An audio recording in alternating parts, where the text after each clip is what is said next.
question here. The question is going to be, why do some objects, such as doors and windows, get harder to close in the summer? Oh. It's one of those things that I've actually never noticed this before, but I assume that the reason that they would get harder to close in the summer is due to what would be called contraction and expansion. So by and large, all materials, and there's some exceptions to this, but in general, large materials, most materials, as they get colder, they contract, and as they get warmer, they expand. So if we could jump to my screen really quickly. The reason for this is just, it has to do with at the molecular level. All molecules have this vibrational energy. They're essentially vibrating in place. Even solids, even like the table that I'm sitting in front of right now, the molecules that make that up are vibrating. They're vibrating not at a fast rate, I guess, but if we could see the molecules inside this table, if we could get down to that level, they are vibrating and shaking. And in fact, all molecules vibrate, and they would vibrate unless you could bring the temperature of a molecule down to what's called absolute zero. Scientists in some places have managed to get close to absolute zero, but no lab has ever produced absolute zero and gotten a molecule to completely stop moving.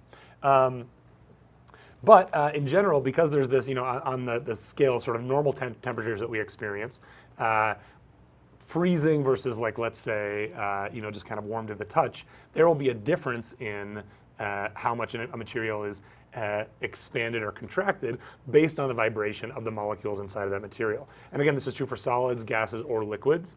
If you were to take some kind of a liquid like water, and you had a glass of cold water versus a glass of warm water, the warm water, the same number of molecules, should occupy a slightly larger volume. And this is actually really useful in some ways. This image right here just shows sort of a simple concept in metalworking. So in metalworking, if you want to, and this, again, could be used in so many places, but it works perfectly with the door example.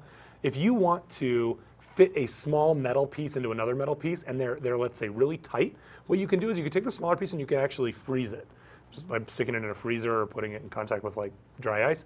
And you'll lower the temperature of the molecules inside that material, and it will actually contract, and it will contract enough that you can then slip it inside of, in this case, this little box here. And then as that piece thaws, it'll expand out into that space and tighten around it.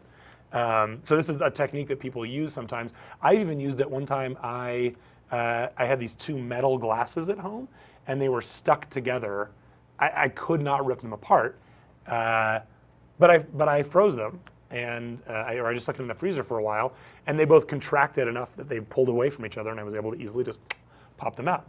But that's exactly why doors or windows would be harder to open or close, I suppose, in the summer, is because the wooden material that makes up the frame, or the metal material, whatever it is, will have expanded a little bit and won't fit into the frame as well. That makes me think my roommate got a ring stuck on his finger this weekend.